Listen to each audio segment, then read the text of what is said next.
Cruise ship accidents are very rare to happen, and the full loss of a vessel is almost unheard of today.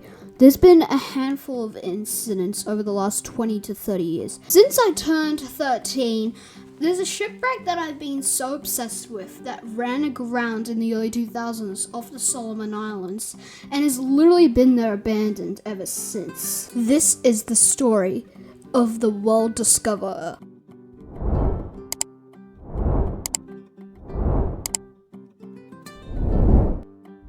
Our story begins in 1974, where a new ship in the German shipyard company was beginning to get built. Before the ship was completed, the German shipyard decided to name the ship the MS World Discoverer, with also having its fresh coat of red paint, having 5 passenger decks, having a top speed of 18 knots, having a very small pool, a lounge, a library, and a small dining room. And the ship was able to carry a maximum of 250 people, or 170 passengers and 80 crew.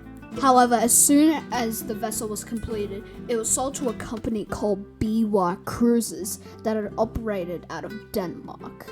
The vessel went to Denmark to a dry dock and was refitted and renamed to the MS BY Discoverer. From its completion, the BY Discoverer began to do regular small cruises all around Denmark. It wasn't until 1976 where the BY Discoverer was sold to a company called Adventure Cruises, who once again changed the name back to its original name, the World Discoverer. During its purchase and its dry dock, the vessel had a slight change, with its red paint being removed into its slight shade of great blue. Around this time being purchased, the vessel was refitted to withstand small ice impacts, meaning the vessel could now be used around and in the Arctic oceans. Now, obviously this was not the largest cruise ship ever built. It was a little over 100 feet long, and was only able to weigh a little over 3,700 tons. After its refit, the World Discoverer continued to do regular pleasure cruises all around the world, proving very successful from the company. In 1987, the World Discoverer was sold to Society Expeditions for a little over $1.5 million. Over the next 13 years, the World Discoverer continued to do regular pleasure cruises all around Antarctica and through other cold parts of the world. Then came April 30th, 2000.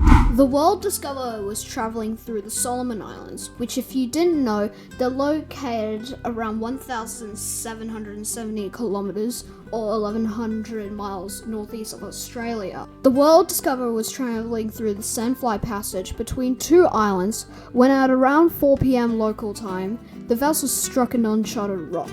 Immediately, the captain knew the rock had severely damaged the ship's hull and that they could not stay afloat at their current position.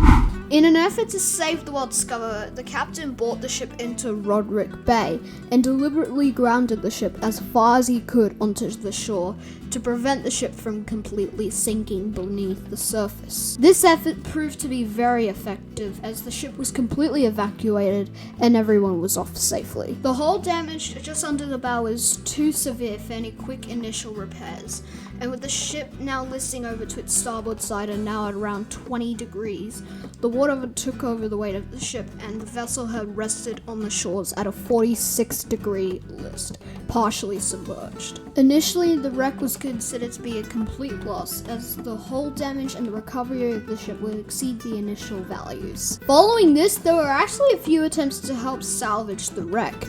However, both attempts proved very ineffective. The ship was actually scheduled for an annual dry dock and renovation just 11 days after the incident. Honestly, no one is really to blame for this. The ship was traveling through a relatively unknown area to larger vessels, and to no one's fault, the ship struck an uncharted rock. It also didn't take long for all the equipment to be completely scrapped by the locals living on the island.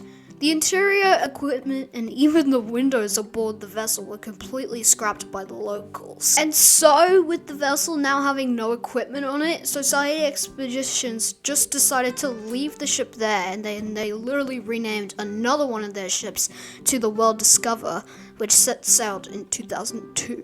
However, only 2 years later, Society Expeditions had filed for bankruptcy, which meant the World Discoverer now had no owner, and the ship was just left there completely abandoned on the Solomon Islands. However, despite its bad deterioration and it laying on the Solomon Islands for over 20 years, the ship will remain in that position definitely way longer than other shipwrecks such as the SS American Star, for example.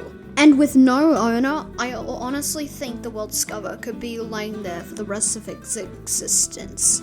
It is a pretty amazing shipwreck and definitely one of a kind. Definitely one of the most amazing visits to see and explore the shipwreck. But anyways guys, I hope you guys enjoyed this video. My name is Peter, and until next time, see you later gamers!